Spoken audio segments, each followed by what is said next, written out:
Si me permitiera hablarle al oído, no como escritor ni como instructor, sino como hombre que ha compartido silencios y secretos con los titanes del progreso, le diría sin rodeos lo que me costó años comprender: la riqueza no se piensa. Se siente. Y solo cuando se siente con intensidad, claridad y persistencia, comienza a existir. No me refiero a emociones vagas, ni a un optimismo sin raíz. Hablo de una emoción concreta, sostenida, organizada, una vibración interna que, cuando se convierte en hábito, tiene el poder de instruir a la realidad para que obedezca. He visto este principio manifestarse en laboratorios, en bancos, en forjas industriales, en oficinas gubernamentales y en sótanos donde se gestaban imperios silenciosos. Y siempre, sin excepción, la emoción precedía al resultado. Muchos hombres me preguntaron durante mi vida: Señor Hill, ¿cuál es el verdadero secreto del éxito? Y cada vez, con diferentes palabras, respondía lo mismo: lo que usted siente con certeza, el mundo lo ejecuta. No es suficiente con pensar en grande. El pensamiento aislado, sin emoción, es apenas un susurro que no altera el curso de nada. Pero el pensamiento impregnado de emoción, dirigido por voluntad, sostenido por convicción, se convierte en orden, en ley. Este no es un libro más. Es una confesión. Una exposición íntima de las verdades que me fueron confiadas por hombres como Andrew Carnegie, Henry Ford, Thomas Edison, Alexander Graham Bell y tantos otros que cambiaron el mundo no por medios materiales, sino porque primero cambiaron su mundo interior. Cuando Carnegie me recibió por primera vez en su despacho, no me habló de acero ni de números. Me habló de sentimiento. Me dijo: Napoleón, el oro no se extrae de la tierra. Se extrae del alma que ya lo siente suyo. Aquella frase cambió mi vida. Y es probable que, si usted la comprende, cambie la suya también. Este libro no pretende convencerle. Pretende transformarle. Y lo hará no mediante técnicas, sino mediante verdades aplicables. Aquí no hallará recetas vacías ni promesas ruidosas. Encontrará doctrina. Encontrará estructura. Encontrará revelaciones que hasta ahora solo habían sido susurradas entre las paredes de los clubes más selectos y los consejos privados de poder. Usted será el protagonista. Este libro es el espejo y el laboratorio. Cada capítulo está diseñado para instalar en usted una nueva manera de sentir, porque sólo así, sintiendo riqueza antes de verla, podrá usted gobernar la materia. Todo en su entorno, desde su casa hasta sus ingresos, no es más que una extensión de lo que usted ha sentido repetidamente como cierto. Así pues, le invito a no leer. Le invito a transformarse. Porque la riqueza no vendrá por comprensión intelectual, sino por conversión emocional. Y cuando usted lo sienta con certeza, el mundo ya no podrá negárselo. Antes del oro, el sentimiento que lo crea. Basado en las enseñanzas de Napoleón Hill. Editado y publicado por Audiolibros Hispanos. Todos los derechos reservados. Hemos notado que más del 80% que visitan nuestro canal no está suscrito. Puede apoyar este proyecto presionando el botón de suscribirse y dándole me gusta al vídeo. Gracias por inspirarnos en seguir creando más y mejor contenido para ti. ¿Estás listo para transformar tu vida? Capítulo 1. El sentimiento precede al oro. En el principio de toda fortuna, de todo edificio de piedra, de todo riel fundido, de todo banco erigido, de toda fábrica que se eleva hacia el humo, no está el capital, ni la oportunidad, ni siquiera la inteligencia pura. En el origen de toda creación económica significativa existe, en su estado embrionario, un sentimiento. Y no cualquier sentimiento, un sentimiento sostenido de certeza creadora, una convicción silenciosa, profunda, constante, de que aquello que aún no existe ya le pertenece al alma que lo ha concebido. Se ha enseñado por siglos que los hechos son la única medida del valor humano. Pero esa enseñanza es incompleta. Porque, aunque los hechos manifiestan el poder de una acción, es el sentimiento el que dirige y da origen a toda acción creadora verdadera.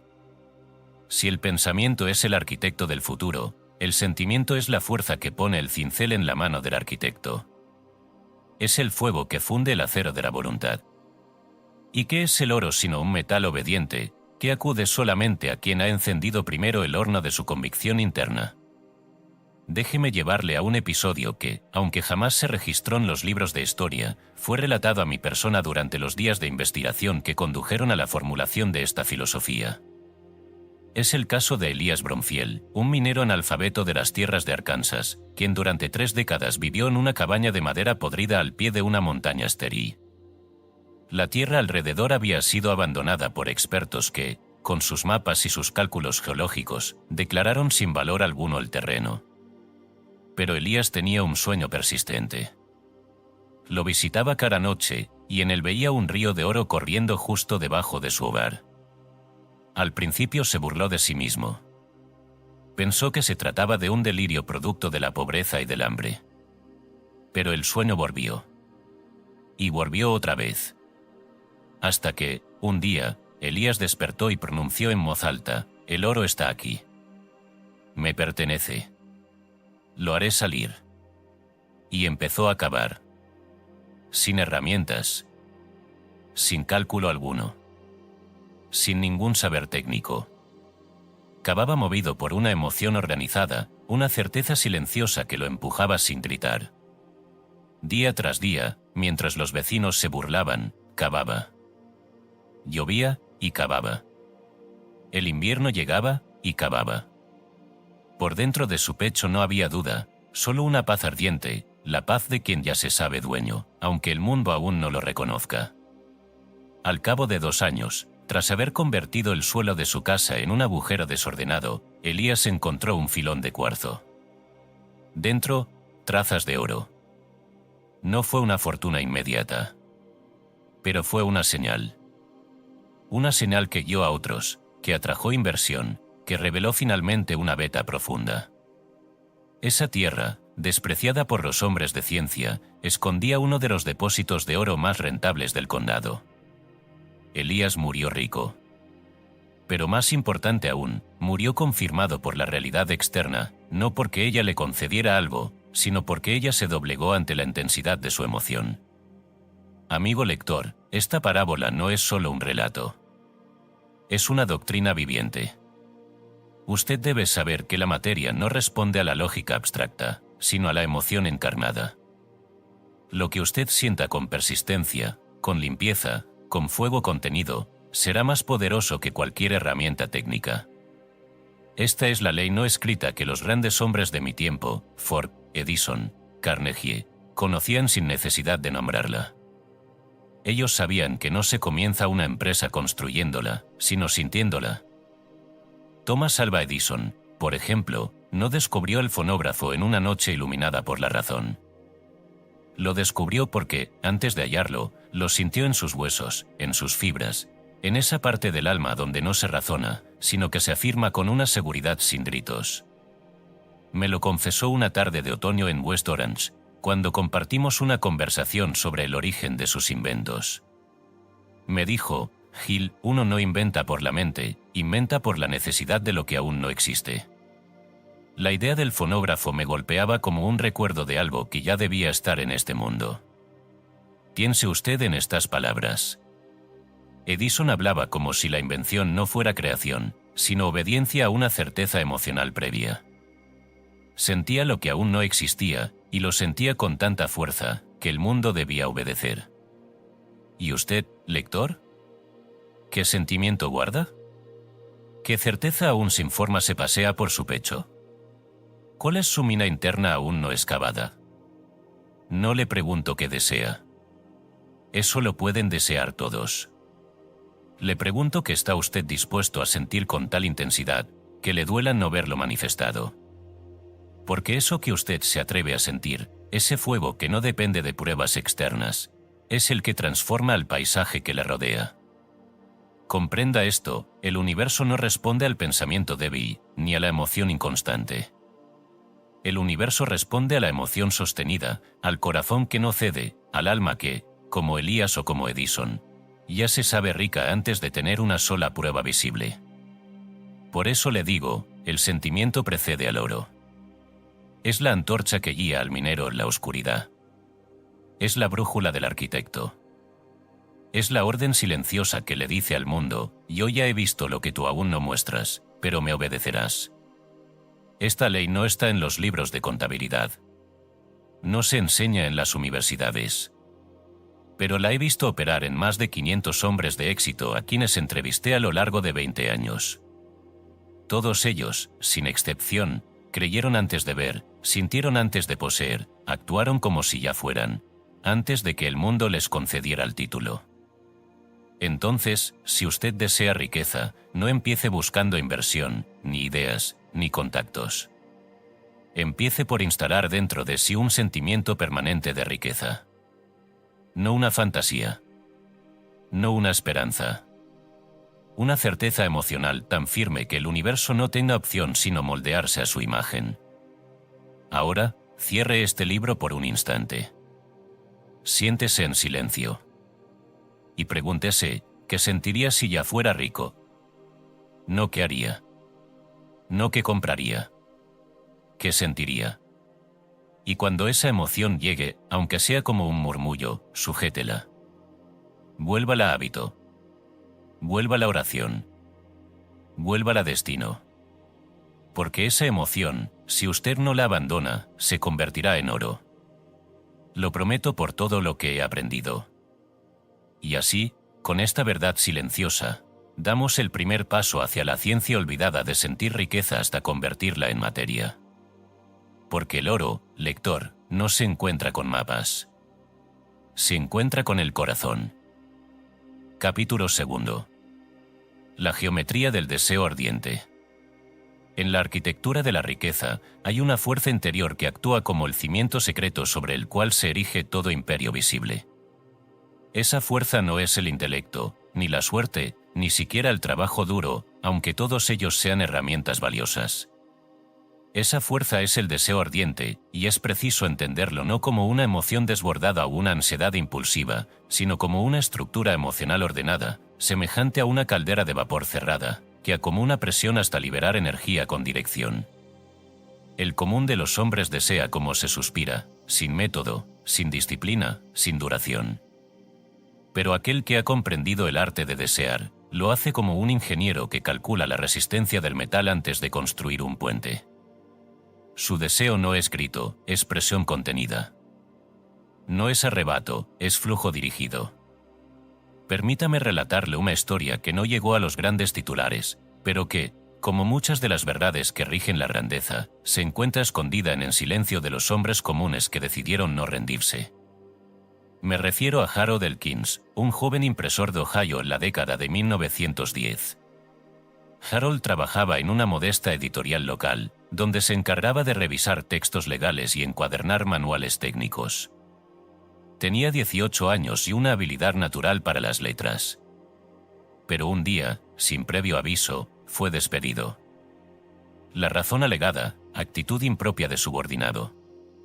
En otras palabras, Harold había osado proponer mejoras al proceso de impresión, y eso fue visto como insolencia.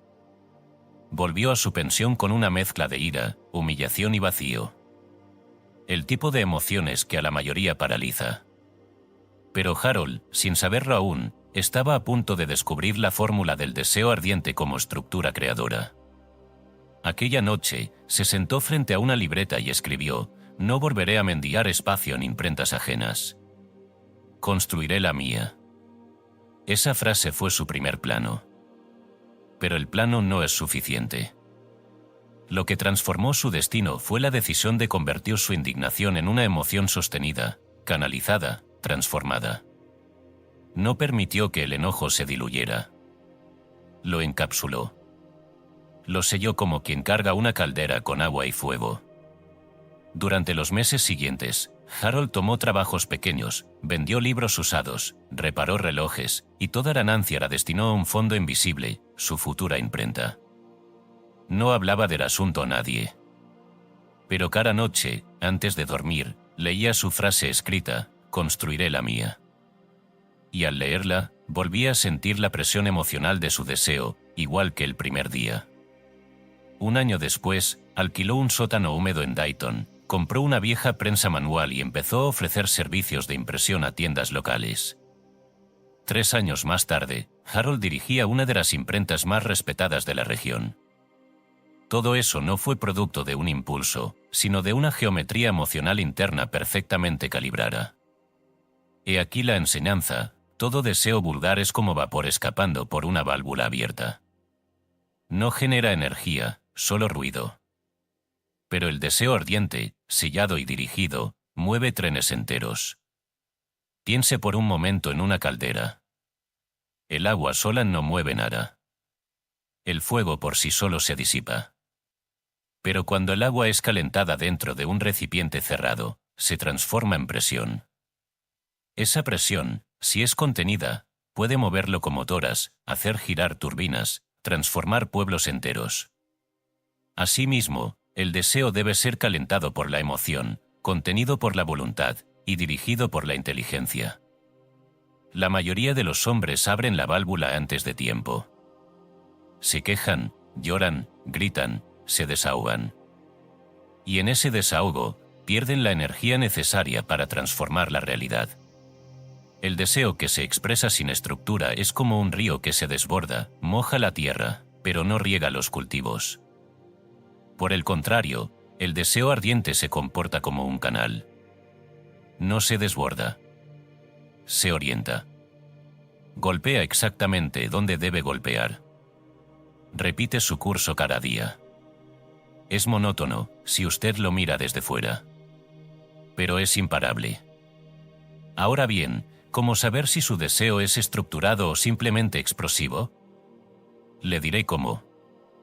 ¿Puede usted sentir su deseo sin necesidad de expresarlo verbalmente a otros? ¿Puede sostener esa emoción por semanas, incluso sin señales visibles de progreso? ¿Se repite usted a diario su decisión, sin fatiga, sin desesperación? ¿Ha definido ya un canal por donde fluirá su energía, un plan, un hábito, una acción continua? Si responde afirmativamente, está usted construyendo una caldera.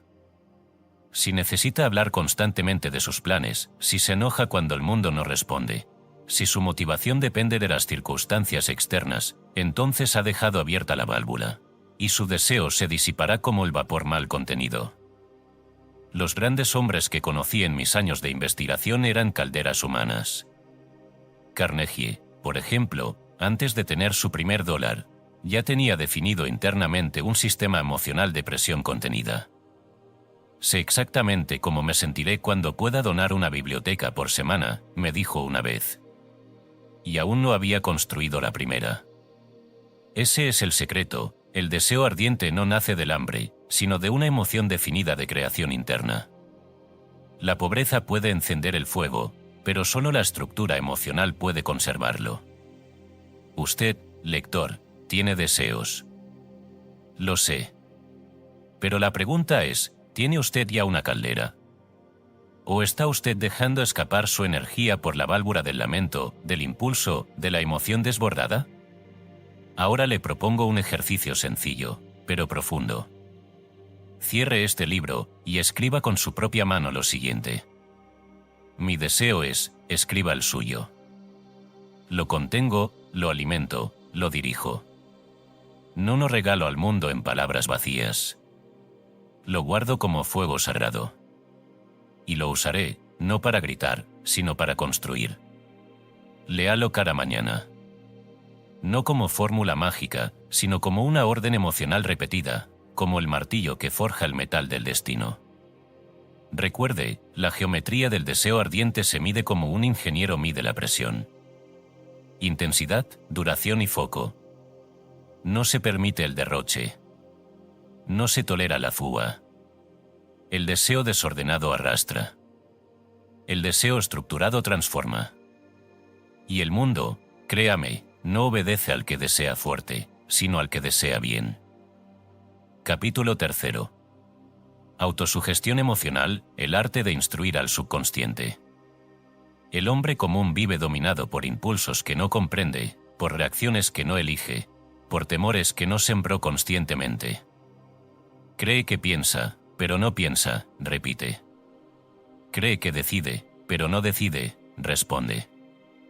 Y es así porque su mente inferior, el subconsciente, ha sido instruida, no por él, sino por las circunstancias, por la cultura, por las emociones no dirigidas. Ahora bien, si esto es cierto, también es cierto que el hombre puede recuperar el gobierno sobre su mente inferior. No a través del esfuerzo intelectual solamente, sino por medio de una autosugestión emocional, deliberada, repetida y precisa. La autosugestión no es una frase recitada con fe ciega. No es un ritual vacío. Es un acto de soberanía sobre uno mismo, mediante el cual el hombre comunica a su subconsciente, con autoridad emocional, una verdad que aún no es visible, pero que debe convertirse en destino. Permítame explicarlo con claridad, el subconsciente no obedece palabras vacías. Solo responde a imágenes cargadas de emoción. Si usted dice, soy rico, pero siente temor, su subconsciente registrará temor a la pobreza. Si repite, triunfaré, pero se ve a sí mismo fracasando, el subconsciente tomará esa imagen como mandato. El lenguaje del subconsciente es emocional, no lógico. Es pictórico, no verbal. Es sensorial, no conceptual. El pensamiento es la chispa. La emoción es la corriente. La imagen sentida es el mensaje. Para que una autosugestión penetre en el subconsciente, debe cumplir con 3 condiciones inquebrantables. 1. Debe estar asociada a una imagen precisa. 2. Esa imagen debe estar impregnada de emoción congruente. 3. Debe repetirse en un estado de atención emocional y relajación mental. Permítame ilustrarlo con una historia real, que aún hoy me emociona cuando la recuerdo. Durante mis años de estudio entrevisté a un joven llamado Rupert Golding. Era violinista, pero ciego de nacimiento. Rupert había nacido en una familia pobre del estado de Indiana. Su madre, viuda desde temprano, le regaló un violín viejo que pertenecía a su abuelo. Nadie esperaba que Rupert hiciera mucho con él. De hecho, muchos creían que el niño jamás aprendería a afinarlo, mucho menos a tocarlo. Pero Rupert tenía algo que otros no poseían, una visión emocional interna más poderosa que la visión física externa. Cada noche, antes de dormir, se sentaba en silencio y se imaginaba a sí mismo en una sala de conciertos. Sentía el calor de los reflectores en el rostro, el murmullo del público, la tensión en el arco antes del primer movimiento. No lo pensaba, lo vivía. Y lo repetía. Cada noche me convierto en el músico que aún no soy, me dijo una vez con serenidad. Y en la mañana, el violín suena mejor, aunque mis manos sean las mismas. Así instruyó a su subconsciente. No con datos, sino con vivencias internas. No con frases repetidas al azar, sino con imágenes cargadas de emoción vivencial. 10 años después, Rupert tocaba en las grandes salas de Nueva York. No porque aprendió más que otros, sino porque programó a su subconsciente para obedecer una visión emocional sostenida. Usted, lector, puede hacer lo mismo. De hecho, debe hacerlo si desea reescribir su destino. Le enseñaré un ejercicio que ha dado frutos a decenas de mis discípulos. Lo llamo el diálogo nocturno con el yo futuro. Hágalo cada noche, sin excepción, justo antes de dormir, cuando la mente consciente cede el control. He aquí el método. 1. Siéntese en un lugar silencioso. Cierre los ojos. Respire con lentitud hasta que su cuerpo esté completamente relajado. 2. Ahora imagine una versión futura de usted mismo. No un fantasma abstracto, sino una persona viva, con voz, con presencia. Ese yo futuro ya alcanzó lo que usted desea hoy.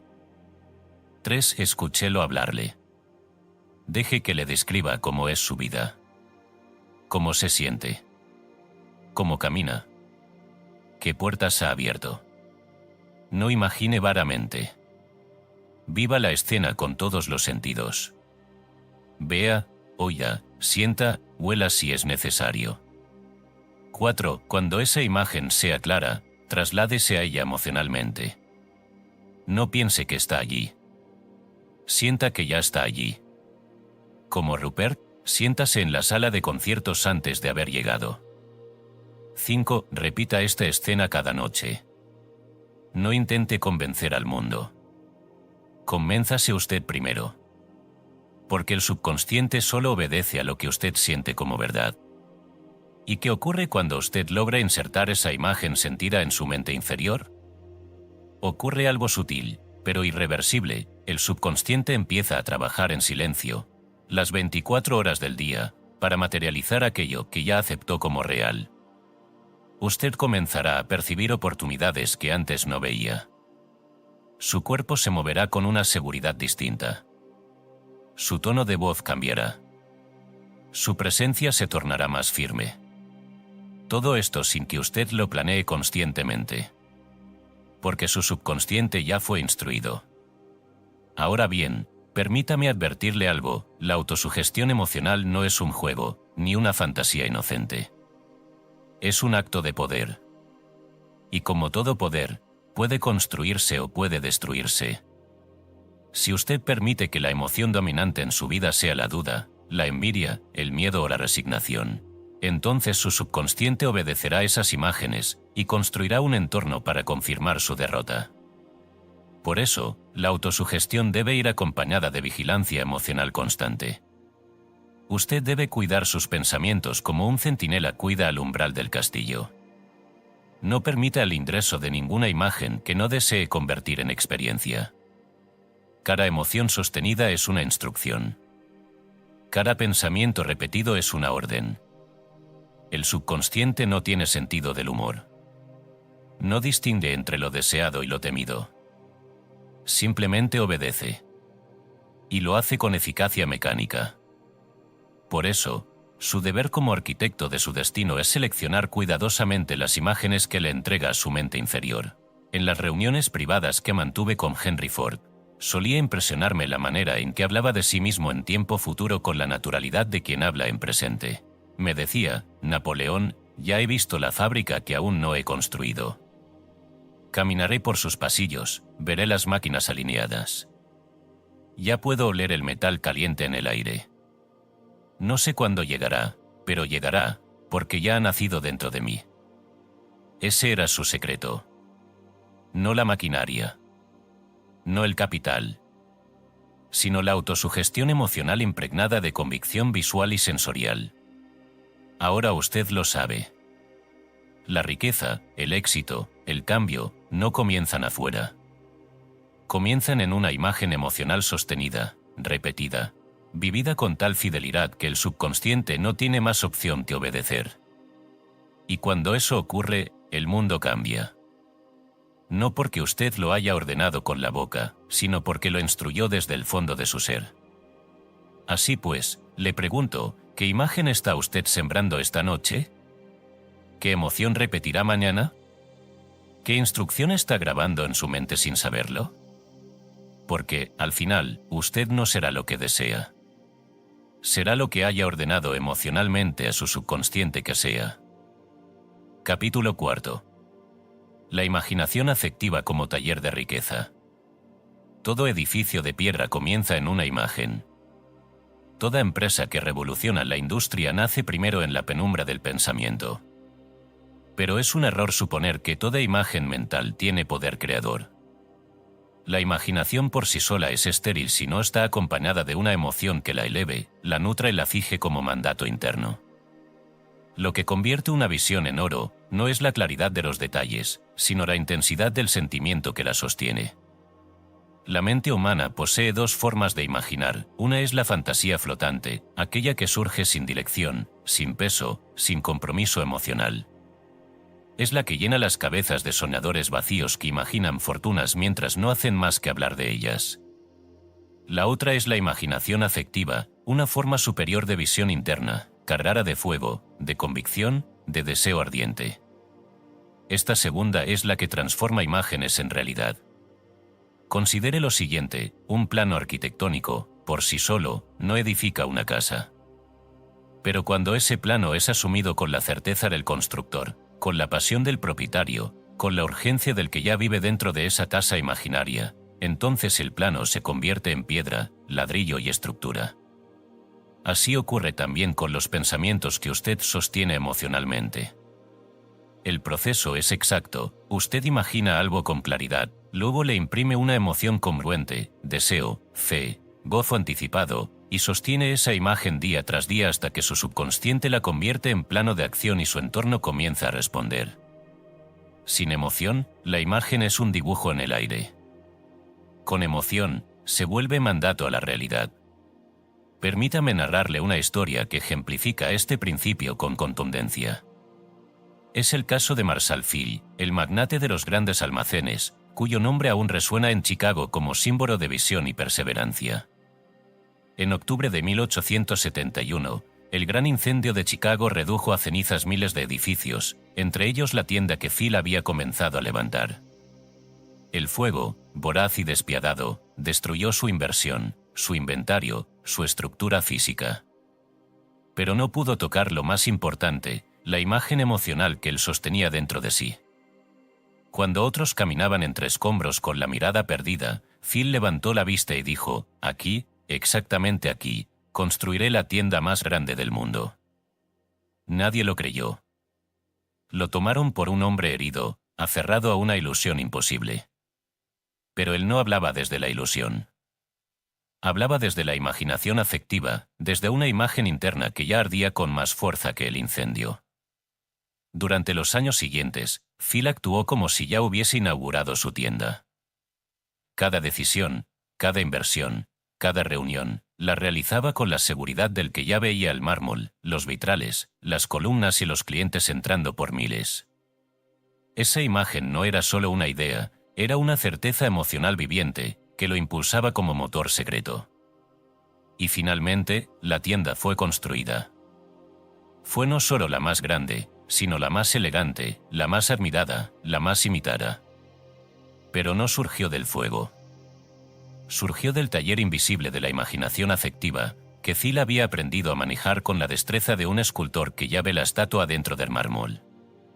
Ahora bien, permítame preguntarle directamente a usted, lector, ¿qué está usted imaginando cada día?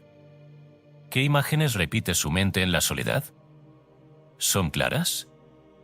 ¿Están acompañadas de emoción? ¿Las siente suyas, inevitables, verdaderas?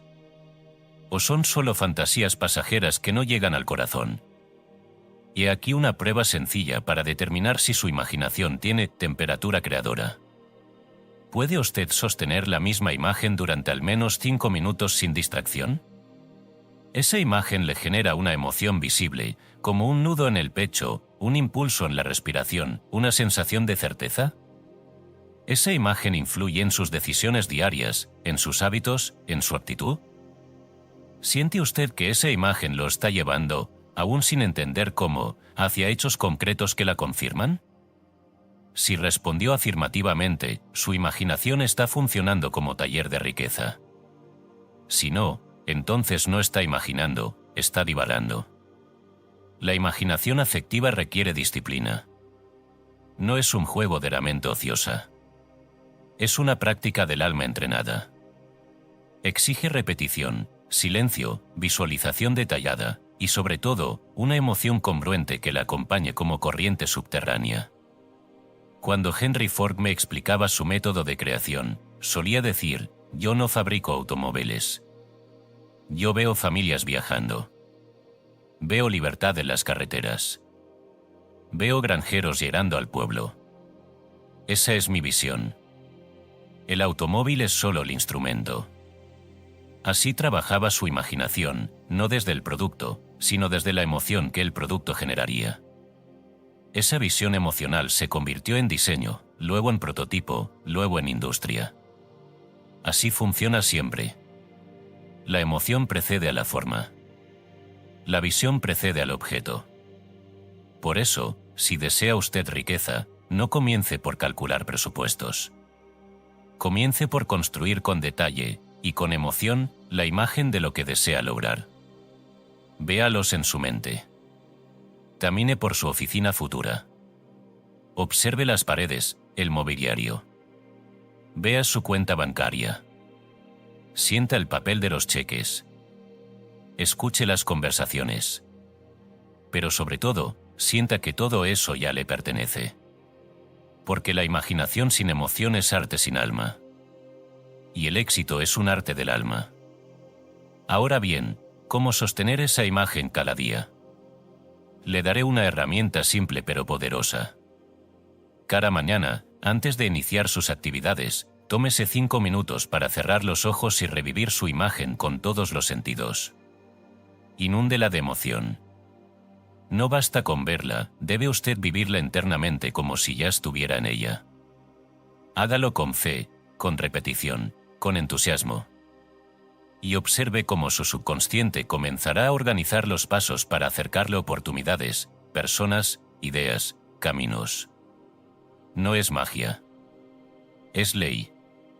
La ley de la imaginación afectiva, la única capaz de transformar el aire en ladrillos. Y así comprenderá que la riqueza no llega por azar, ni por suerte, ni por talento puro. Llega a quien la ha construido primero en el taller secreto de su alma, con la herramienta de la imagen y el fuego de la emoción. Ahora cierre este libro. Siéntese. Cierre los ojos. Y comience a construir. Capítulo 5. La fe como certeza emocional, no religiosa. Desde tiempos antiguos, la palabra fe ha sido envuelta en un manto de ambigüedad que la ha convertido, para muchos, en una virtud pasiva, etérea, más cercana al misticismo que a la acción práctica. Se ha confundido la fe con la esperanza, con la oración vacía, con la simple creencia en lo posible. Pero he aquí una verdad que debo revelar con la firmeza del hierro. La fe que construye imperios no es religiosa ni abstracta, es una certeza emocional operativa. No se practica en templos, sino en decisiones. No se canta, sino que se ejerce. Cuando hablo de fe, no me refiero a una creencia que aguarda en silencio la intervención del destino. Hablo de una convicción profunda, una sensación tan firme, tan total, tan presente, que no admite contradicción interna. Es una sensación que, aún sin evidencia visible, se comporta como si lo deseado ya existiera en estado latente, listo para manifestarse ante el menor signo de apertura.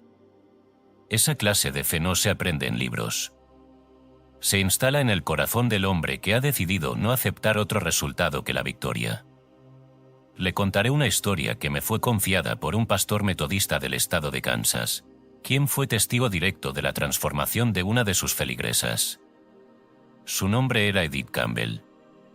Viuda joven, con 3 hijos, sin instrucción comercial ni experiencia alguna fuera del hogar, Edith vivía al borde de la indigencia en un pueblo donde la pobreza no era excepción, sino norma.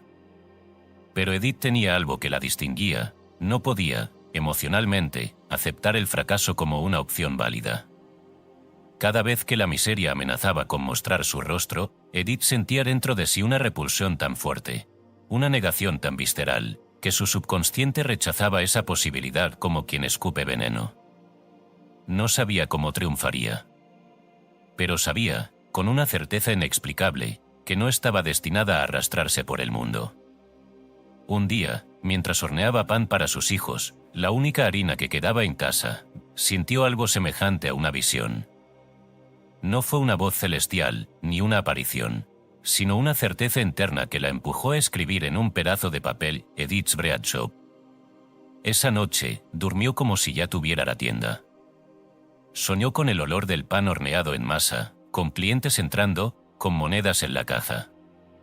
No se limitó a imaginar. ¿Sintió? Sintió como si ya fuese una realidad establecida. Al día siguiente, se levantó con la energía de quien cumple un mandato, no una ocurrencia. Salió con una cesta de pan bajo el brazo y recorrió las calles del pueblo. Vendió todo. No por lástima, sino porque la fe se manifiesta en el andar del cuerpo, en el tono de voz, en la firmeza de la mirada. Repitió el acto al día siguiente. Y al siguiente. En 2 semanas, tenía encargos. En 2 meses, alquiló un espacio. En 1 año, tenía empleados. Y todo comenzó no con un capital, ni con una idea innovadora, sino con una certeza emocional interna que no admitía dudas ni contradicciones. Eso, lector, es la fe aplicada. Ahora bien, ¿cómo puede usted cultivar esa clase de fe? No mediante fórmulas vacías. No mediante afirmaciones sin alma. Sino por medio de un proceso emocional interno que debe ser tan firme como una roca y tan invisible como el oxígeno que usted respira. Permítame explicarlo con una metáfora simple, pero exacta. La fe es un puente invisible que se pisa sin ver la otra orilla. Pero aún así sostiene el peso del cuerpo. Imagine que usted camina hacia un abismo. El terreno desaparece, pero una voz interna le dice que hay un puente. Usted no lo ve. No lo toca. No lo ha cruzado antes. Pero si la fe habita en su interior como certeza absoluta, entonces su cuerpo avanzará, y cada paso revelará un peldaño oculto que se manifiesta solo cuando usted decide avanzar. Esa es la dinámica real de la fe. No es creer desde la seguridad. Es actuar desde la certeza, incluso en medio de la incertidumbre. Quien tiene fe operativa no se pregunta, ¿y si no funciona? Esa pregunta jamás llega a su mente. Porque su emoción ya ha asumido el resultado como inevitable. Y cuando la emoción asume, el subconsciente obedece y el mundo externo responde. Esta es una ley, no una opinión. La he visto repetirse en centenares de casos. La he vivido personalmente en mis años más oscuros, cuando no tenía más recurso que mi convicción. Ahora le propongo una serie de preguntas que debe hacerse con seriedad, para determinar si su fe es verdadera o es apenas creencia superficial. ¿Actúa usted cada día como si ya tuviese aquello que desea?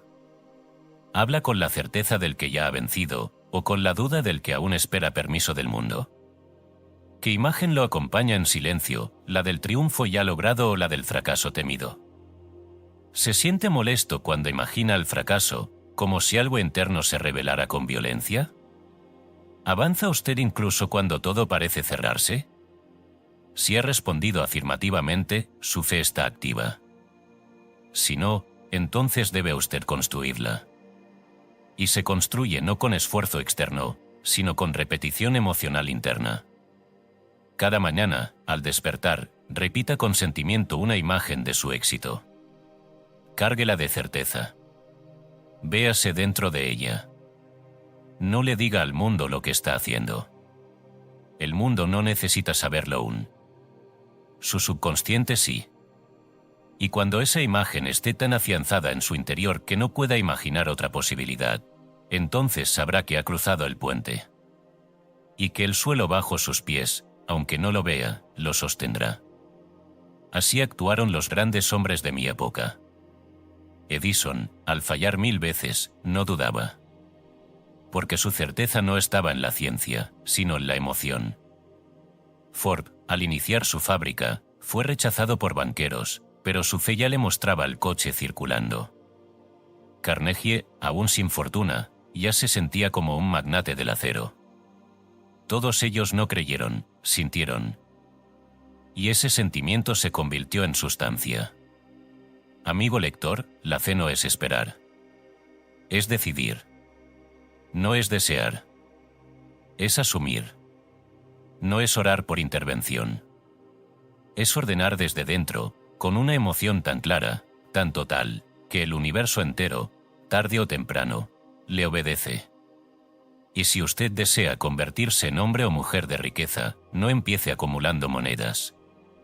Empiece construyendo un puente de certeza interna, uno que no se ve, pero que lo sostendrá en cada paso, hasta llevarlo al destino que ya habita en su alma. Capítulo 6. El entrenamiento del sentimiento, la emoción como hábito. La mayoría de los hombres viven esclavos de sus emociones sin saberlo. Reaccionan con ira, con temor, con esperanza, con entusiasmo pasajero, como hojas arrastradas por el viento del entorno. Pero pocos comprenden que la emoción no es un accidente del alma, sino una habilidad que puede ser entrenada con la misma precisión que se entrena el músculo de un brazo o la destreza de un violinista. Así como el cuerpo adquiere fuerza por medio de la repetición física, la mente emocional adquiere dirección mediante la repetición afectiva deliberada. No se trata de fingir sentimientos, ni de forzarlos como un actor sobreactuado. Se trata de educar el aparato emocional para que responda de forma constante, estructurada y predecible ante los estímulos que favorecen la riqueza. Sentir la riqueza antes de poseerla es, en consecuencia, un hábito que se instala. No surge por inspiración, ni se concede por gracia divina. Es una conquista, una disciplina, un ejercicio diario de imaginación, convicción y respuesta afectiva controlada. Permítame llevarle a una historia real que atestigua esta verdad con elocuencia. Durante mis años de relación con Andrew Carnegie, me fue relatado un caso que él consideraba ejemplo viviente de la doctrina que aquí expongo. Se trata de Thomas Redding, un herrero del condado de Allegheny, sin estudios formales, analfabeto de nacimiento, que trabajaba forjando herraduras desde los 11 años. Un día, Thomas asistió a un discurso público en el que Carnegie explicaba el origen emocional de la riqueza. Hablaba con pasión del poder de la autosugestión, de la imaginación sostenida, de la necesidad de pensar como un industrial incluso desde el sótano de la pobreza. Thomas no entendió cada palabra, pero sintió algo dentro de sí que jamás había sentido, una visión emocional de sí mismo no como herrero, sino como dueño de una fábrica. Desde ese día, inició un proceso personal que jamás detuvo. Cada mañana, antes de abrir la herrería, se sentaba frente al yunque, cerraba los ojos, y se veía a sí mismo vestido con traje, caminando entre máquinas, dando órdenes, firmando acuerdos. No lo hacía como entretenimiento. Lo hacía como ritual. Y con cada repetición, su cuerpo respondía con mayor intensidad emocional. Cada día, su sensación de ser industrial se volvía más vívida, más palpable, más real. No dejó su oficio de inmediato. Pero su interior cambió.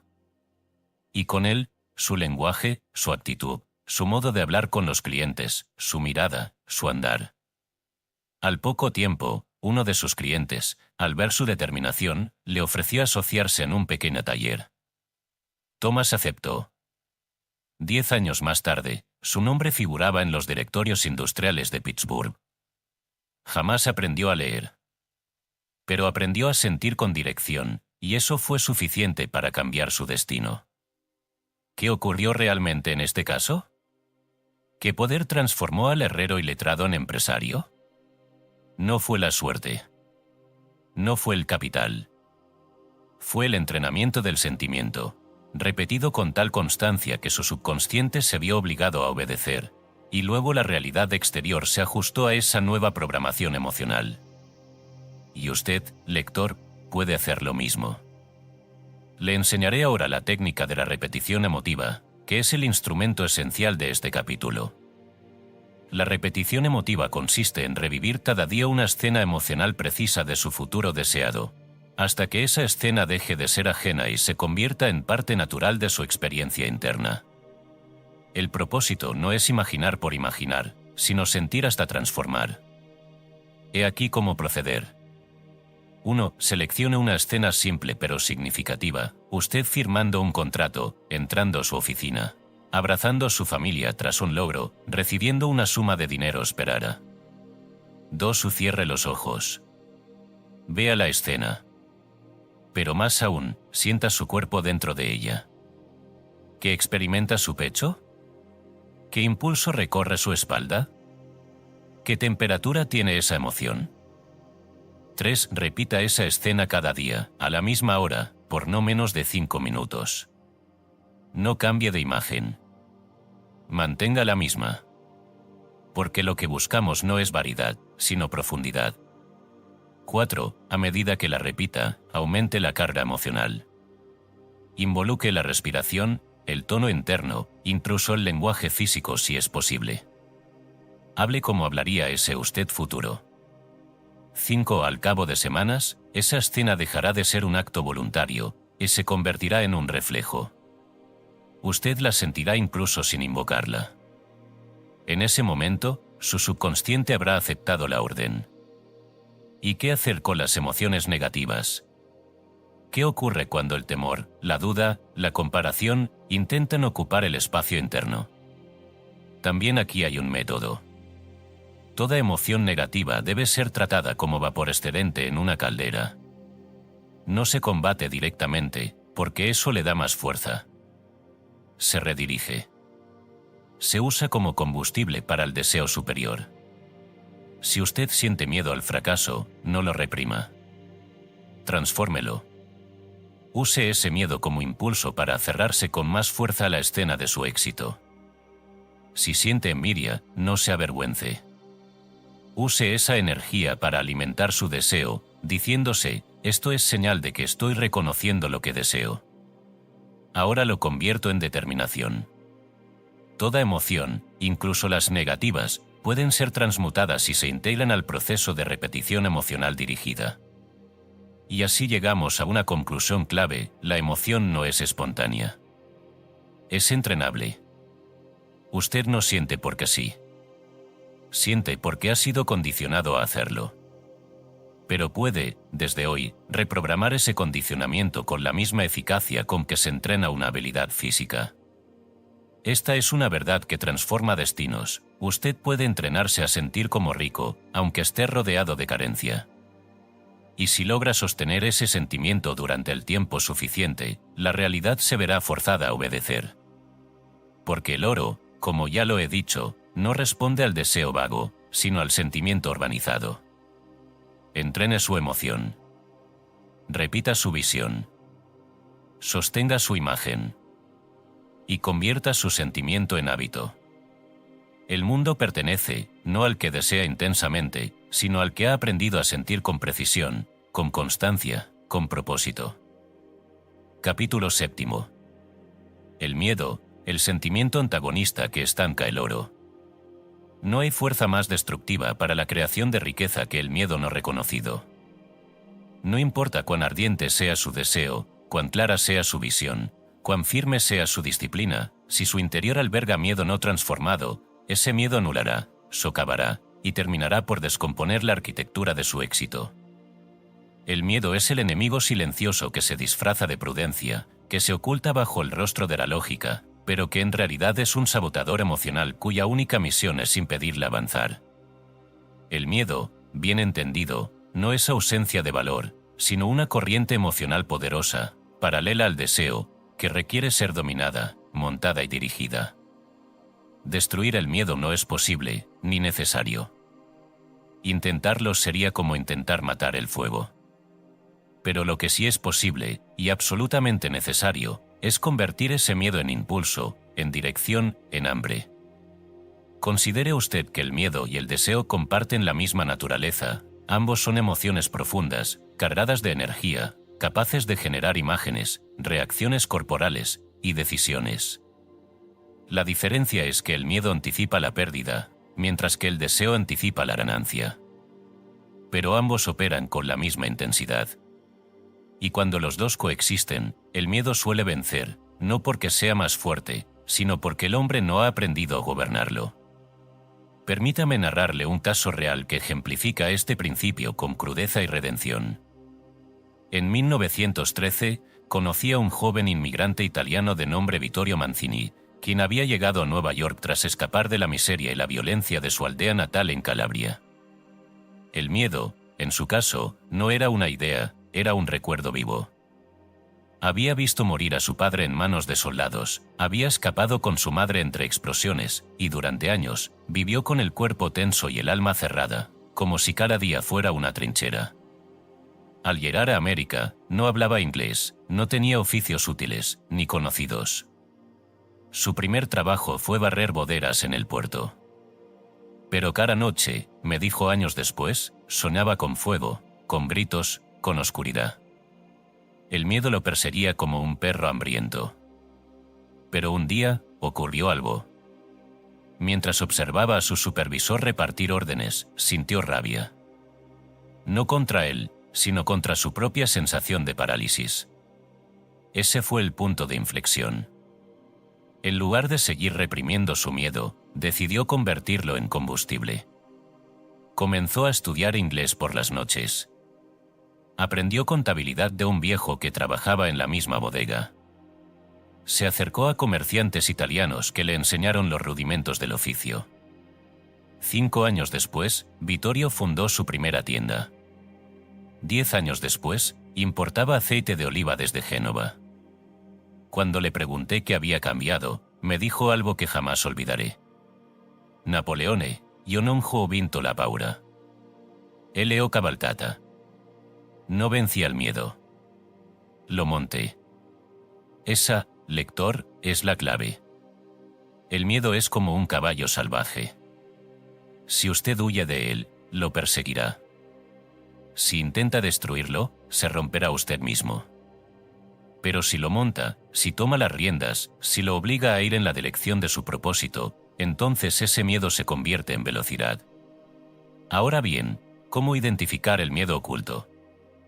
Porque no siempre se manifiesta como terror evidente. Muchas veces toma formas más sofisticadas. La postergación crónica, miedo a fracasar disfrazado de perfeccionismo. La crítica constante hacia otros, miedo al propio error reflejado en juicio ajeno. La fascinación por teorías sin acción, miedo a actuar, refugiado en estudios sin fin. La búsqueda de aprobación, miedo al rechazo, que anula decisiones firmes. Si usted observa alguno de estos síntomas en su conducta, no se condene. Obsérvelos. Acéptelos. Y comience el proceso de transformación emocional. ¿Cómo se transforma el miedo en impulso? Primero, déjelo hablar. No lo silencie. Pregúntese con honestidad a qué le temo exactamente. ¿Qué imagen aparece en mi mente cuando imagino el fracaso? Escríbala. Mírela. Acéptela. Luego, reencuadre esa imagen con dirección opuesta.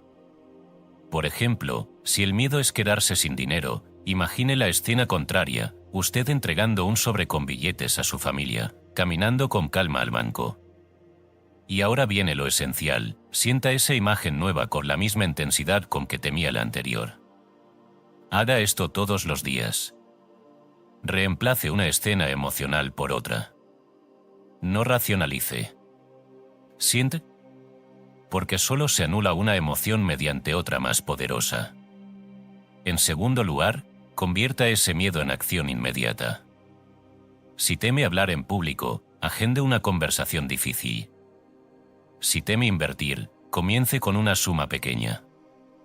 Si teme decidir, tome una decisión irrelevante pero inmediata. El cuerpo necesita saber que usted puede actuar incluso con miedo. Porque el dominio no se alcanza en ausencia de miedo, sino en su presencia. Finalmente, considere esta máxima que aprendí de Carnegie. No se trata de evitar el abismo, sino de caminar con los ojos fijos en el otro lado. Es decir, el miedo jamás desaparece del todo. Pero se hace insignificante cuando la visión es más poderosa. Piense usted qué miedo lo está estancando hoy. ¿Qué pensamiento, qué imagen, qué escena le impide avanzar con decisión? Escríbala. Obsérvela. Y luego pregúntese: ¿y si esa emoción fuera mi caballo, no mi prisión? ¿Y si ese temor fuera solo un poder mal dirigido? Porque eso es el miedo, energía sin dueño. Si usted no lo cabalga, lo arrastrará. Y el oro, lector, jamás llega al alma que vive agazapada. Llega a quien ha hecho del miedo un esclavo útil, no un amo silencioso. Recuerde, el deseo lo impulsa hacia adelante. Pero es el dominio del miedo lo que le permite avanzar sin retroceder. Sin esa conquista, ningún éxito será duradero. Porque el miedo no vencido siempre vuelve. Monte el caballo. Tome las riendas. Y obligue al miedo a galopar hacia su riqueza. Capítulo 8. El arte de sentir sin dudar, pureza emocional como potencia. Desde la raíz de toda obra grande se alza una convicción absoluta, un estado emocional donde el deseo y la fe no se contienden, sino que se funden. En todo hombre de éxito auténtico, existe un instante, o un periodo, en que su emoción deja de estar dividida, ya no hay duda persistente, temor soterrado, vacilación interna. Lo que reina es la pureza emocional, una comunión entre lo que se piensa, lo que se siente y lo que se actúa. Esa pureza es lo que convierte al ser humano en potencia creadora, lo que permite que el oro fluya no por azar sino por obediencia a un mandato del alma. Imagínese por un momento, usted, lector, con una mano agarrando su deseo y con la otra, la duda. ¿Qué ocurre? El deseo pierde fuerza, se fragmenta, sus impulsos interiores se confunden. Se vuelve inconstante, inseguro. No hay avance firme. No hay paso decidido. Porque la duda, aun silenciosa, siembra grietas en los cimientos de la determinación. Pero cuando esa dualidad interna se disuelve, cuando usted siente sin dudar, su interior se convierte en un canal puro por el que la energía creadora fluye con intensidad. Esa pureza emocional no es ausencia de desafío, ni deformación de la realidad, es claridad interna ante el desafío, es decisión firme en la contrariedad, es convicción que no teme no ver. Para ilustrar este principio de modo concreto, relato la historia de un joven banquero llamado Edward Alston, en la ciudad de St. Louis, en los albores del siglo XX. Edward no nació en familia acomodada. Su padre era corredor de bolsa modesto, su madre profesora de escuela primaria. Desde niño, Edward poseía un deseo singular, abrir su propia sucursal bancaria, una oficina que funcionara como un faro de integridad y servicio para las clases trabajadoras. Pero no tenía capital suficiente, ni prestigio, ni apoyo, ni experiencia plena. Durante sus primeros años como cajero, escuchó murmullos de que no tenía suficiente respaldo, de que las grandes casas bancarias no le permitirán entrar, de que su sucursal fracasaría si no tenía seguro de depósitos, una institución que en ese entonces aún no era común. Cada comentario podía haber sembrado duda, pero Edward desarrolló algo curioso, no permitió que ninguna de esas voces entrara al salón profundo de su convicción emocional. Cuando dudaba, se preguntaba a sí mismo, ¿creo con toda el alma que esta oficina existirá? Y si la respuesta no era segura, se negaba a actuar hasta que pudiera sentirla como si ya fuera cierto. Porque entendía que el cuerpo, la voz, los gestos, todo lo externo, responde no a lo que pensamos, sino a lo que sentimos profundamente como propio.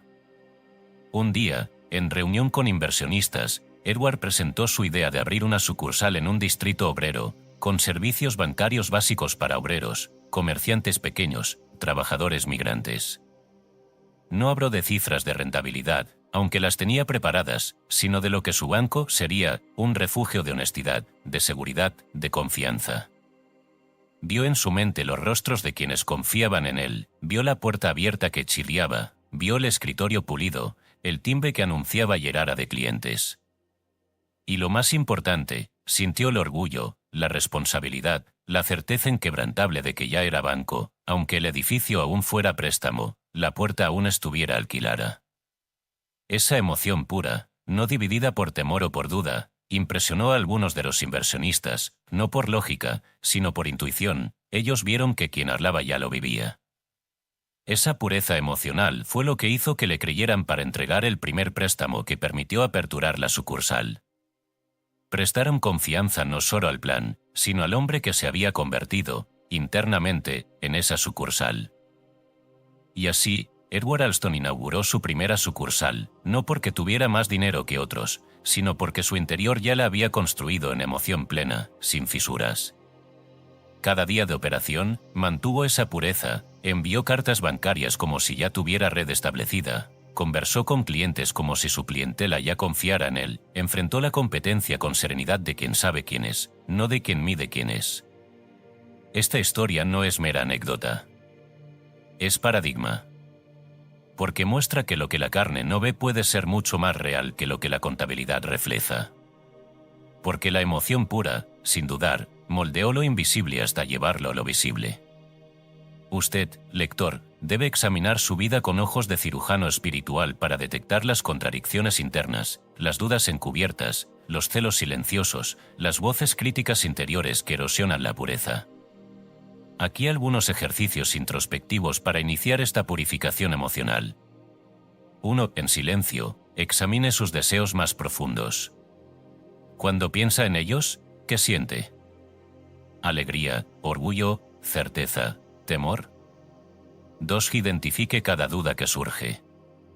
Puede ser y si no puedo, y si me equivoco, ¿Y si alguien se ríe? No la descarte. Escríbala. Véala, enfréntela. 3. Para cada duda escrita, cree la imagen opuesta, la victoria, la confianza, la claridad. Y sienta esa imagen con toda la fuerza posible, como una llama que consume la sombra. 4. Practique un ritual diario. Al despertar, cierre los ojos durante unos minutos, repase su imagen triunfante, sienta su corazón con firmeza, hable en voz interior como si ya fuese esa versión pura de sí mismo. 5. Cuando surja la duda durante el día, y surgirá, no la rechace con autocrítica, reconózcala como señal de que algo interno aún no está coordinado. Luego vuelva al centro, al sentimiento puro que ya ha cultivado y que sabe es su mandato interno.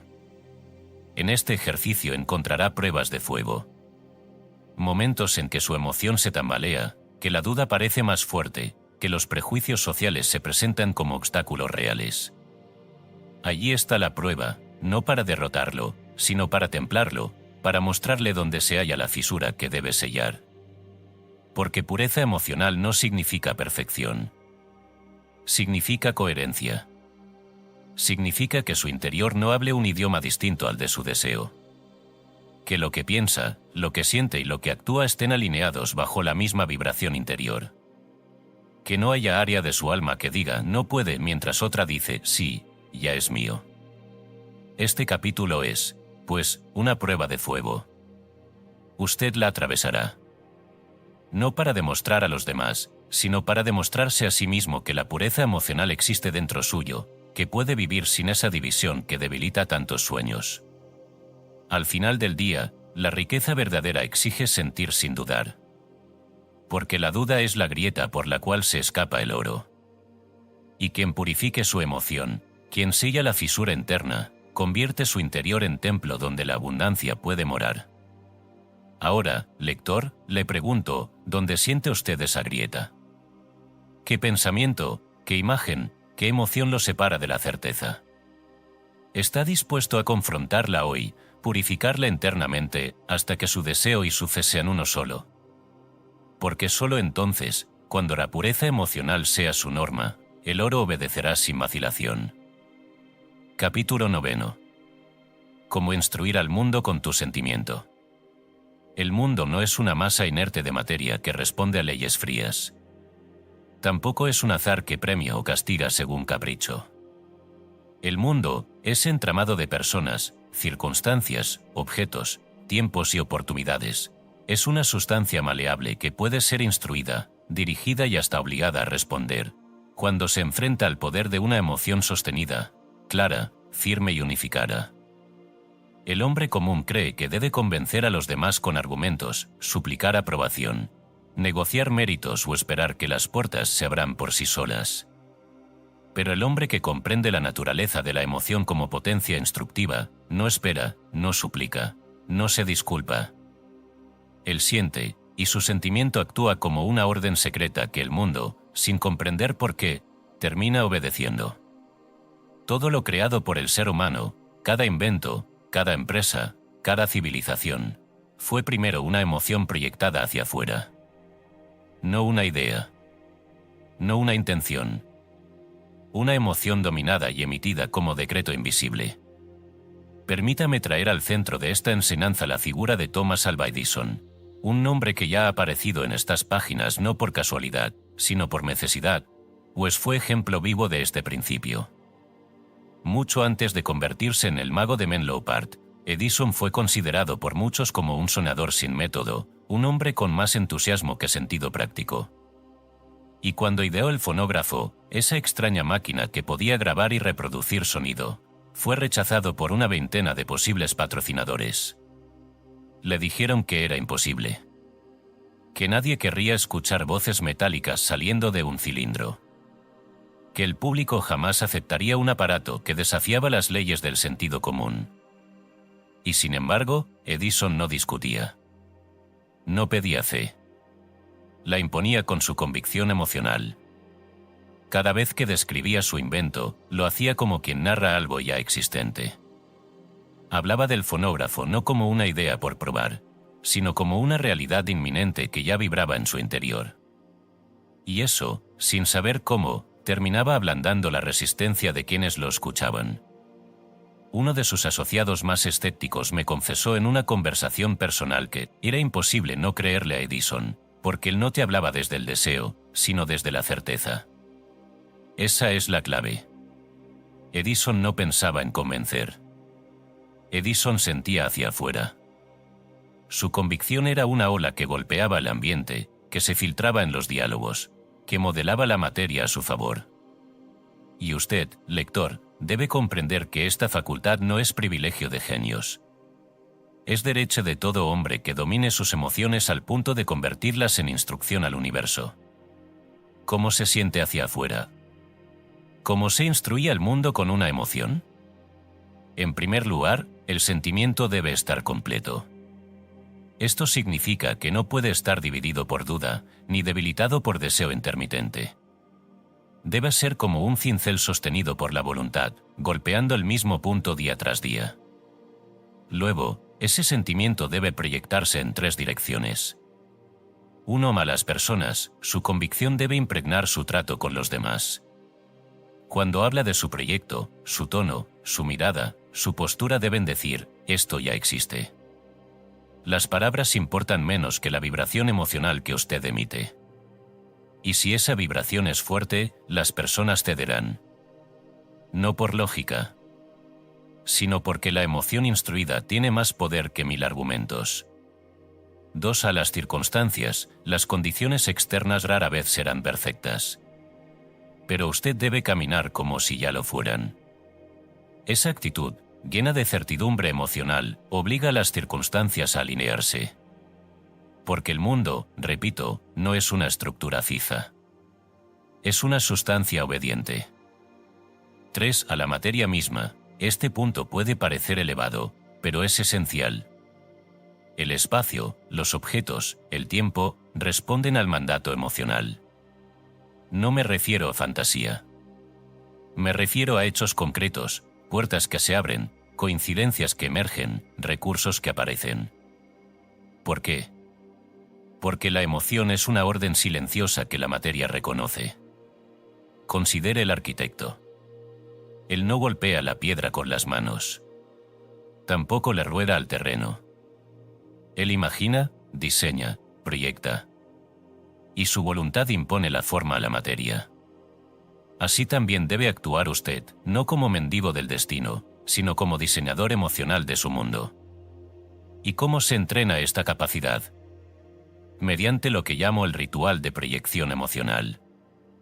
Cada mañana, usted debe revivir su visión, no en soledad mental, sino como una escena sentida profundamente, y luego debe emitirla al mundo con gestos, decisiones, palabras y sobre todo, acciones congruentes. No se limite a imaginar su éxito. Actúe cada paso como si el éxito ya estuviera instalado en su biografía. Vístase, camine, hable, firme, negocie, como quien sabe que el oro ya le pertenece. Esa energía es captada por el mundo como una señal, como una instrucción silenciosa. Y, con el tiempo, el mundo obedece. En los años de mi formación, observé cómo hombres sin estudios, sin capital, sin apoyo familiar, lograban levantar imperios tan solo porque sentían hacia afuera. Eran como faros que no pedían que los barcos llegaran, simplemente brillaban. Y el mar respondía. Recuerde esto, el universo no responde a súplicas ni a teorías. Responde a instrucciones claras. Y la emoción sostenida, unificada y proyectada, es la instrucción más clara que existe. Por tanto, lector, si usted desea que el mundo le conceda lo que anhela, no empiece por hablar, ni por pedir. Empiece por sentir. Pero no hacia adentro solamente. Sienta como quien ordena. Sienta como quien construye. Sienta como quien ya posee. Porque en ese acto silencioso, usted ya ha dado la orden. Y el mundo, aunque tarde, aunque resista, no tendrá otra opción que obedecer. Capítulo 10. El trabajo como descarga del sentimiento. Una de las más persistentes confusiones del hombre común es creer que el trabajo es la causa de la riqueza. que acumulando horas, multiplicando esfuerzos y forzando su cuerpo en rutinas incesantes, logrará amasar fortuna. Esta creencia, aunque en parte útil para sostener la maquinaria productiva de la sociedad, es una verdad a medias y, por tanto, peligrosa. El trabajo no produce riqueza si no va precedido y sostenido por una emoción poderosa que lo dirija. Es decir, el trabajo no es el camino hacia la riqueza. Es, más bien, la descarga natural del sentimiento interno de riqueza. Y esto lo transforma todo. El que se siente pobre, trabaja para salir de la miseria. El que se siente rico, aunque aún no lo sea materialmente, trabaja como quien confirma una verdad interior. Su labor no es un medio de escape, sino una expresión. No una lucha, sino una afirmación. Y esa diferencia de origen emocional transforma radicalmente la caridad, el ritmo, el fruto y el impacto de su trabajo.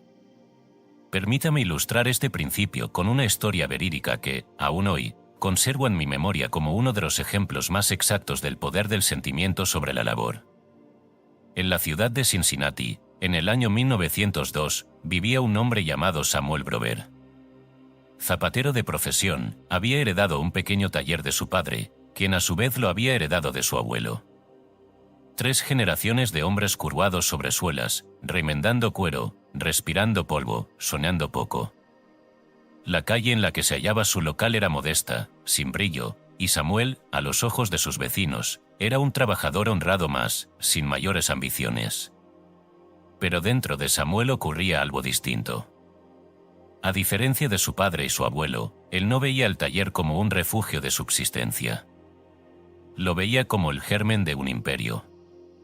Y no por deseo egoísta, sino porque sentía, con una emoción tan vívida como si ya lo viviera, que aquel espacio polvoriento estaba destinado a transformarse. Samuel trabajaba como quien ya era rico. No lo decía. No lo aparentaba. Pero sus gestos eran distintos. Limpiaba su banco de trabajo como quien limpia una vitrina. Atendía a los clientes como si cada uno fuese el primero de miles. Reparaba los zapatos con tal precisión y cuidado que los niños del barrio venían solo a observarlo, como si asistieran a una ceremonia. Los vecinos se burlaban. ¿Para qué tanto esmero con esos harapos?, decían. Pero lo que no comprendían es que Samuel no trabajaba para ellos, ni para sus zapatos, ni siquiera por el dinero.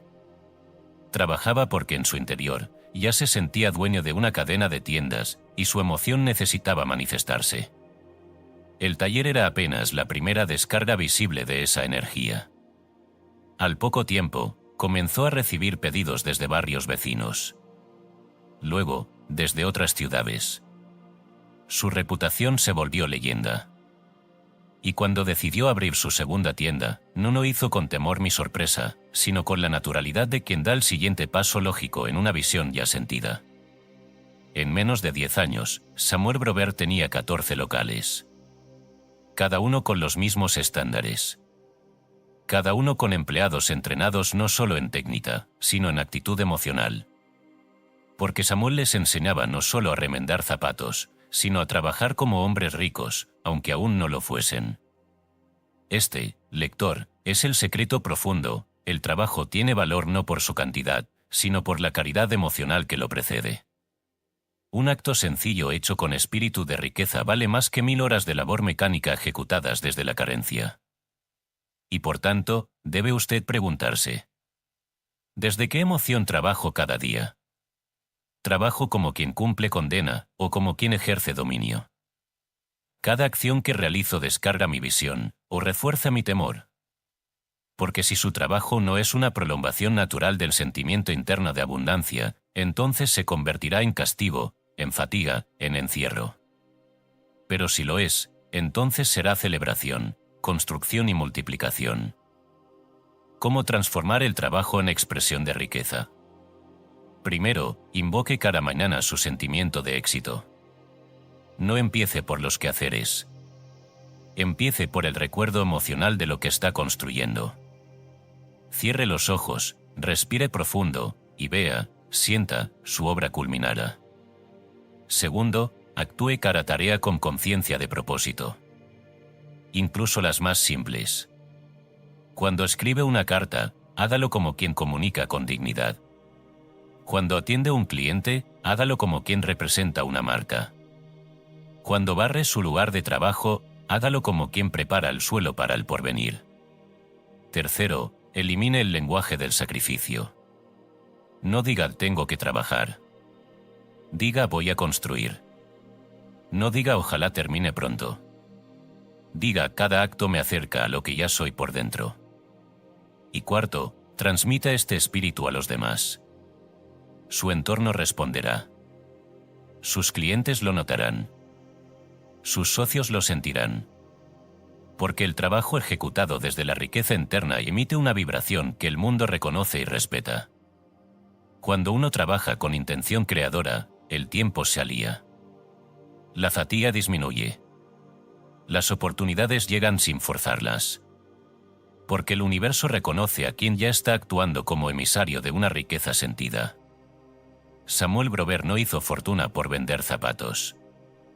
La hizo porque su trabajo era oración, era acto de fe, era descarga del sentimiento de victoria que ya vivía en su corazón. ¿Y usted, lector, cómo está trabajando hoy? ¿Desde qué emoción nace su esfuerzo? ¿Está usted proyectando pobreza mientras se esfuerza por ganar riqueza? ¿O está usted obrando como quien ya tiene el oro interior y solo está cumpliendo el rito de convertirlo en forma visible? Recuerde, no se es rico por el resultado del trabajo. Se es rico por la emoción con la que se trabaja. Y cuando esa emoción es firme, constante y elevada, el mundo no puede hacer otra cosa que obedecer. Capítulo 11. El entorno como reflejo de la emoción dominante.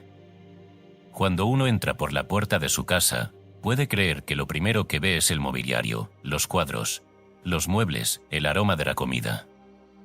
Pero ese entorno visible, los colores de la pared, la limpieza, la distribución del espacio, los objetos que guarda, no es mera decoración. Es un espejo, un reflejo externo de lo que su emoción dominante sostiene en su interior. El hogar se convierte en extensión de su estado interno, de sus convicciones más íntimas, de lo que usted siente haber alcanzado o lo que teme seguir cargando. Así como una planta florece más en un suelo sano, una vida de riqueza empieza por un entorno que responda a la emoción de abundancia.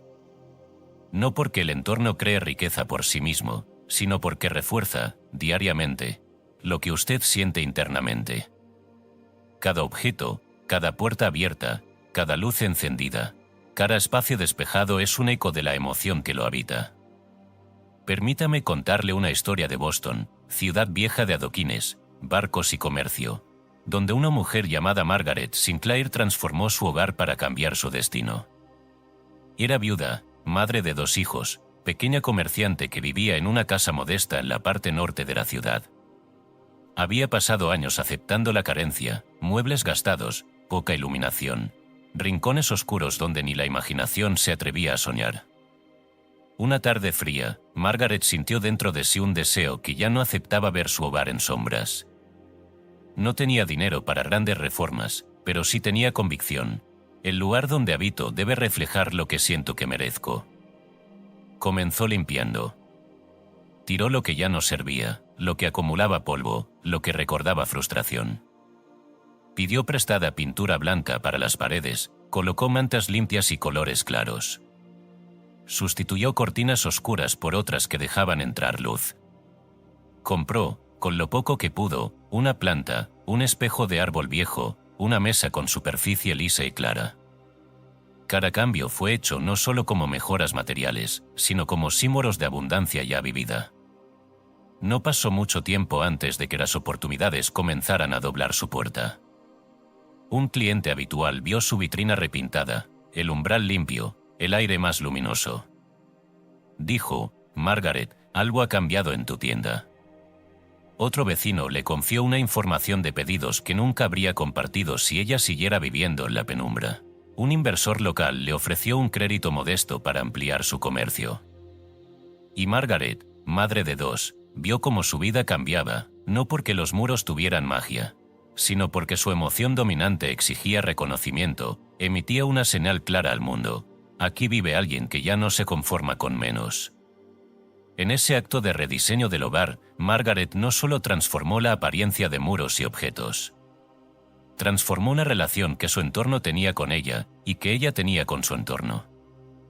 Y esa transformación le abrió puertas. La claridad de su hogar se reflejó en la claridad de sus ideas, en la claridad de sus tratos, en la confianza que otros le mostraban.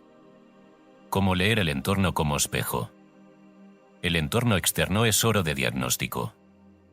Usted debe aprender a mirar su casa, su taller, su oficina, su calle, como lectura de su paisaje emocional interno. Aquí las señales que indican cuál es su emoción dominante. Los espacios oscuros, desordenados, con objetos rotos rezuman resignación y carencia interior. Las paredes aparadas, la falta de luz natural, los rincones descuidados indican una emoción dominada por la duda, la indiferencia, la espera. Por el contrario, la luz clara, los objetos que inspiran, los colores que levantan el ánimo. Los espacios aireados señalan una emoción de dignidad, de expectativa, de aceptación de lo que uno merece. Cómo usar el entorno para reforzar la emoción de riqueza. Transformar el entorno no es lujo ni vanidad. Es estrategia espiritual y práctica. Le mostraré cómo hacerlo. Primero, identifique un punto de su hogar o oficina que vea a diario, una mesa, una ventana, el pasillo, el recibidor. Ese punto debe convertirse en su termómetro emocional. Mire cómo se siente cuando está ese espacio ordenado, limpio, bien iluminado. Y cómo se siente cuando está sucio, descuidado o con sombras. Segundo, haga pequeños actos simbólicos, limpie ese punto cada mañana, póngale un objeto que tenga significado de abundancia, una planta, una imagen, algo que le evoque aspiración. Deje que la luz lo ilumine. Abra la ventana. Permita que el aire circule. Cada uno de esos actos crea una pequeña revolución interna que refuerza la emoción que usted quiere sostener. Tercero, acomode su entorno para que sus acciones diarias recuerden su visión de riqueza, libros ordenados, herramientas visibles, escritorio limpio, área para imaginar, escritorio para proyectar, para planificar. Eso que usa su vista repetidamente debe confirmarle quién usted aspira a ser. Cuarto, siempre revise, ¿sus objetos apoyan su emoción dominante o la socavan? ¿Tiene en su espacio cosas que le recuerdan fracaso, carencia, temor? ¿O solo cosas que evocan lo que desea ser y ya siente? Si hay elementos tóxicos, ya sea por funcionalidad, porque le causan malestar, o porque representen historias antiguas de derrota, elimínelos, archívelos, replantee su presencia. Ejercicios introspectivos de purificación ambiental. Haga un recorrido nocturno por su hogar. Apague las luces. Observe cada rincón. Vea qué espacios se sienten pesados, opresivos, descuidados. Tome nota. Recuerde cómo se sintió la última vez que entró a un lugar limpio, luminoso, ordenado. ¿Qué emoción predominaba? ¿Respiraba diferente? Visualice su espacio ideal, imagínelo limpio, abundante, bien iluminado. Sienta que allí ya vive usted como la persona que desea ser. Luego, tome un paso pequeño hoy para mover un objeto, cambiar una cortina, limpiar ese rincón. Y sienta la elevación que ese acto produce. Revelaciones ocultas que no siempre nos atrevemos a ver. Quiero decirle cosas que pocos revelan, su entorno no solo refleja lo que usted siente, lo valida y lo perpetúa. Cuando usted vive en un lugar pobre, en un espacio que no siente suyo, corre el riesgo de acostumbrarse al límite. Se olvida de que merece más. Se adapta a lo menos. Se enmudece a su propio potencial. Pero cuando usted decide que su entorno manifieste lo que ya siente, aunque aún no lo tenga todo materialmente, está haciendo más que decorar. Está ordenando su alma para lo grande. Está enviando una señal clara al universo de que ya no acepta excusas, ya no acepta medias tintas, ya no acepta que los muebles, la suciedad ni las sombras determinen su ánimo. El espacio que usted habita se convierte en altar de su convicción. Y el mundo, que muchos creen rígido, no deja de responder, por puertas que se abren, por ideas que llegan, por salud, por relaciones que mejoran, por luz que penetra. Al terminar este capítulo, le pregunto: ¿qué de usted cuando cruza la puerta de su casa? ¿Qué rincón le causa molestia? ¿Qué objeto le oprime sin que lo note cada día? ¿Está dispuesto a transformar lo externo para sustentar lo interno? Porque su emoción dominante necesita un escenario digno. Y su hogar puede ser ese escenario. Cuando lo arregle para su emoción, el mundo comenzará a arreglarse para usted. Capítulo 12. Sentir riqueza hasta serlo. Este no es un capítulo más. Es el umbral.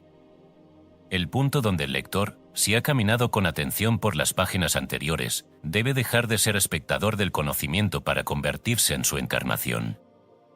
Este no es un final. Es el comienzo de una historia que aún no se ha escrito, pero cuyo autor es usted. Y esa historia, si ha de contener gloria, expansión y oro verdadero, solo podrá surgir de un principio interior inquebrantable. Usted no atraerá la riqueza. Usted deberá convertirse en ella. Le pido que tome un instante de silencio antes de seguir. No por ritual vacío, sino porque esta enseñanza final exige que su interior se prepare, como se prepara el campo antes de la siembra. Lo que está a punto de leer no es doctrina. Es decreto. No es consejo. Es construcción. Usted no será rico porque lo haya leído aquí, ni porque lo haya deseado, ni siquiera porque haya trabajado duro.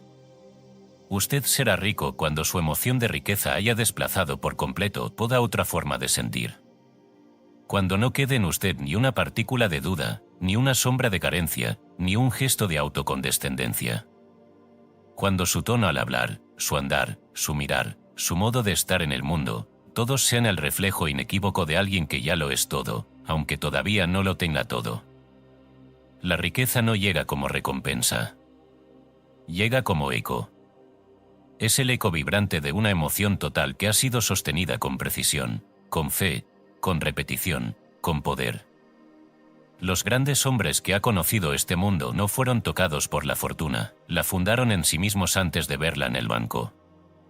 Y cuando el banco respondió, lo hizo con obediencia. Porque el mundo, ya lo hemos dicho, no crea. El mundo responde. Revise por un instante los nombres y casos que le he mostrado en este libro. Edison, que no pidió permiso para inventar, porque ya sentía el futuro vibrando en su pulso. El joven banquero de St. Louis, que no construyó su sucursal por oportunidad, sino por coherencia con su interior. Margaret, la mujer de Boston, que convirtió su hogar en templo de luz y en faro de oportunidades. Samuel, el zapatero, que remendaba como quien firma contratos con el porvenir. El herrero analfabeto, que dejó de serlo cuando su emoción superó a su historia. Y usted, lector, que ha llegado hasta aquí no por curiosidad, sino porque en lo profundo hay un llamado que lo empuja a recordar lo que ya es. Todos ellos, todos ustedes, todas las vidas transformadas por la emoción sostenida, comparten un mismo punto de quiebre, el momento en que dejaron de esperar la riqueza y comenzaron a sentirla. No como posibilidad. No como deseo. Como certeza vivida. Y es ahí, en ese punto preciso, cuando el sentimiento de abundancia se convierte en su estado natural, que el mundo, hasta entonces frío y ajeno, se rinde. Se rinde el banco. Se rinde el patrón. Se rinde el competidor. Se rinde el obstáculo. Se rinde el tiempo. Y se rinde usted mismo ante la evidencia de que siempre fue posible. Usted no necesita $1.000.000. Usted necesita sentirse como quien ya los merece, sin sombra de duda. No necesita una carta de recomendación, sino una emoción que recomiende su presencia. No necesita influencias externas si ya es una fuerza interna urbanizada. ¿Y cómo se alcanza ese estado de conversión emocional total? Se alcanza, como toda obra maestra, mediante disciplina interna, no impulso pasajero. Usted deberá mirar cada día como ocasión para reafirmar su nueva naturaleza. No bastará con visualizar. Ni con leer este libro una vez. ni con repetir frases sueltas. Tendrá que pensar con riqueza, comer con riqueza, vestirse con riqueza, tratar a los demás con riqueza, decidir con riqueza y, sobre todo, sentirse en cada instante como un hombre ya cumplido. No se engañe. El oro no llega por azar. Llega porque no tiene otra opción cuando el alma ha establecido su orden. No lo recibirá porque lo necesita, ni porque lo merece. Lo recibirá porque ya no puede concebirse a sí mismo sin él. Y en ese punto, el dinero, los contratos, las ideas, las puertas, obedecen. Porque el mundo, repito por última vez, no escucha argumentos. Escucha vibraciones. Este es el momento en que usted debe tomar la pluma invisible de su voluntad y comenzar a escribir su historia no como promesa, sino como afirmación. Cierre los ojos. Respire. Sienta su entorno como ya transformado. Imagine su nombre siendo pronunciado por otros con respeto. Sienta el apretón de manos tras una negociación victoriosa. Mire a sus hijos, su casa, su mesa. Pero no los imagine como posibles. Véalos como reales. Véalos como ciertos. Véalos como inevitables. Y entonces, abra los ojos. Levántese. Y camine como el hombre rico que ya es. Porque desde ahora, lector, usted ya no espera la riqueza. Usted la encarna. Y el mundo ya no tiene más opción que inclinarse ante lo que usted se ha convertido.